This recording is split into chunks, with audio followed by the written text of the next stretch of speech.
Richard Ayers, where do I begin? He was an icon. He was a proud husband to my mom, Mary, and my stepmother, Helen. He, of course, as a military person, he believed in discipline, and so we were sort of like a small military unit, and that was the way we were organized. He was highly respected and was at times very generous with employees, and really tried to encourage them to go to school, or if they weren't in school, to get back in school and to get an education like people did with him. Richard Ayers was a very unique individual for somebody like myself coming from the East Coast. He was a self-made man, never saw a problem he couldn't try to solve. Very outgoing, but also he was very kind and very soft-spoken. I never heard him raise his voice ever, regardless of the issue or the situation. Just a very pleasant person to be around. He was born in 1918. You know, I think looking back, he had a very tough childhood himself. And my dad was raised in Chicago, and during the Depression was a very difficult time for his family. And also, I think something that was very significant is his brother died of diphtheria when he was very young. And I think that ended up splitting up their family.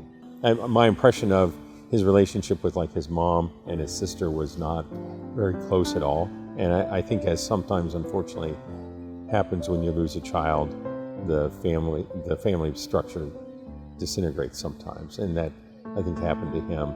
Our dad was born and raised in Chicago and went to 3 different high schools while he was there. He was a kicker on the football team as well as a halfback, and he was recruited to these different schools. He went to Lane Tech, he went to Morgan Park Public Schools, and he went to Morgan Park Military Academy.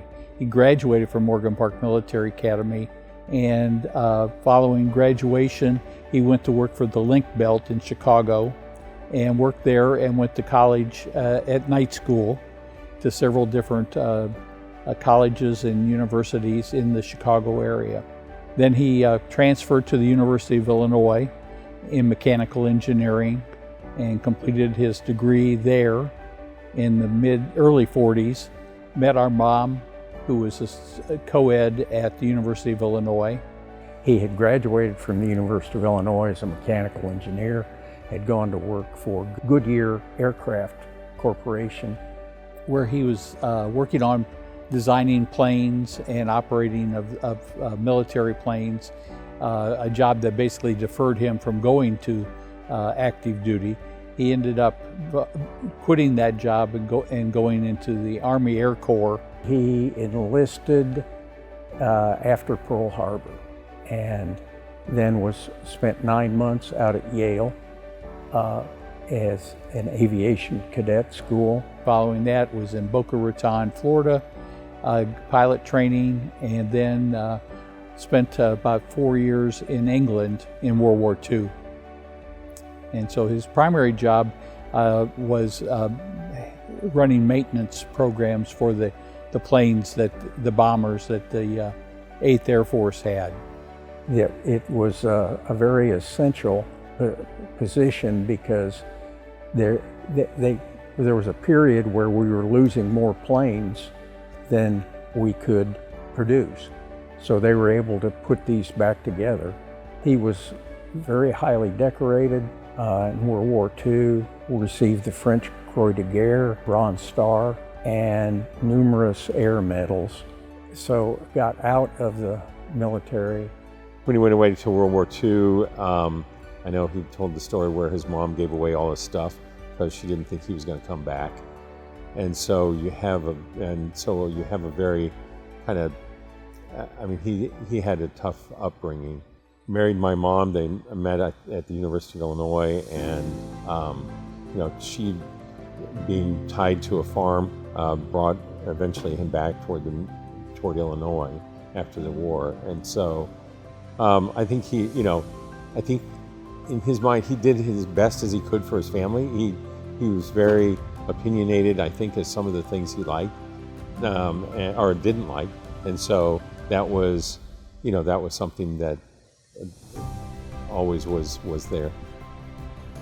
From inactive duty in about 1951, he was requested to come back to the Air Force for the Korea, and so he was in charge of the maintenance depot in Japan. Was there a couple years.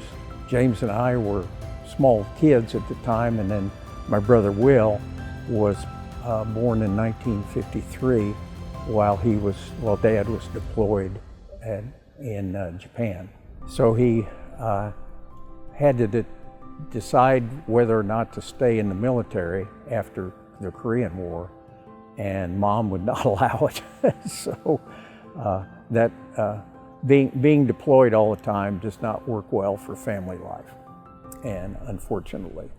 At the time, he was farming with my grandfather. This is my version of the story. He started Cim-Tek because farmers did not work the entire year. And he was someone that had a strong work ethic. He and my grandfather did not see eye to eye on everything. He was an engineer, a kid from the south side of Chicago, and he really wanted to bring change to the farm life. So when that didn't work out, he went and left and worked for FS, Farm Services, in sales, because he was an extrovert and people loved my dad. My dad traveled a lot at that time. He was all over the state of Illinois. He'd leave on Monday morning and we wouldn't see him till Friday night. So our mom was the primary caretaker. We had two grandmas. One was 2 blocks away, the other was 4 blocks away. So we spent a lot of time with our grandparents as we grew up. I have very vague remembrances of him being a traveling salesman and having issues driving. I think he was working for FS or something at the time.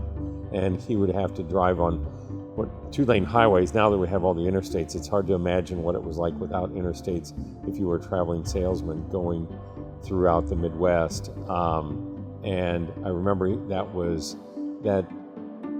that takes a toll on you. Well, when he worked at FS, I know that he came up with his first product, and that was really helping farmers. So for him, being an engineer and having the farm background with my grandfather, he was looking for ways to make farming more efficient. And the Prevent, his first, helped solve a problem of gasoline evaporation. And the filters did the same thing. They took water out of gasoline. Both were helping farmers reduce the loss of gasoline. He always talked about how you need to be your own boss. And so he was an entrepreneur in spirit, and starting Cim-Tek really fulfilled that dream of his. Richard had a very good relationship with his employees. He knew everyone by name. He could almost recall when each person was hired and what were the circumstances behind them being hired, whether it was a particular need of the company or a particular attribute he saw in that person. He really did care very deeply about his employees.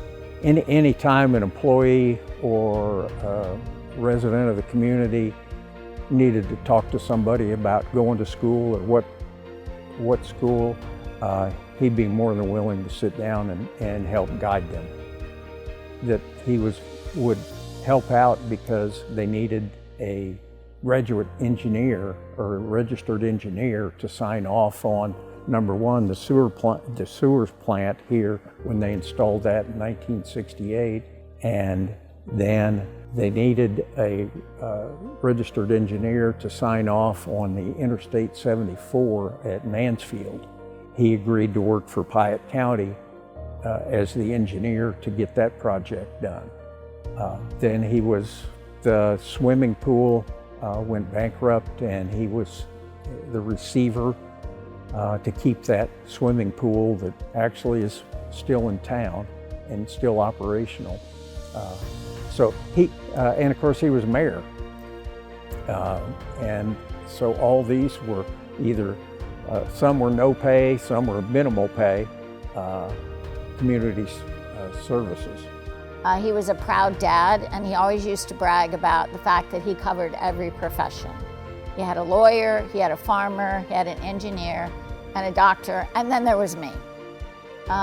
He wasn't quite sure what to do with me, but I ended up being a teacher, which he was proud of. But his relationship as a father was more than just a member of our family. He was so much a part of our community as well.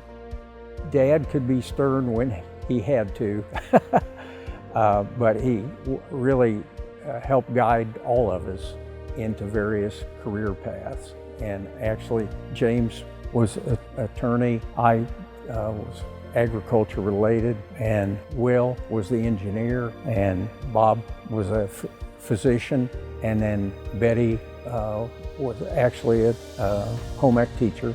So all of us had various unrelated roles, but they were all related. And all of us were basically involved with the factory, at least on the board. There actually was a quote on the wall in his office from Jiminy Cricket that was something like, "Choose a job you love and you'll never have to work a day in your life." And I always remember that, as my own children do, that having a strong work ethic was something that my dad really instilled in all of us.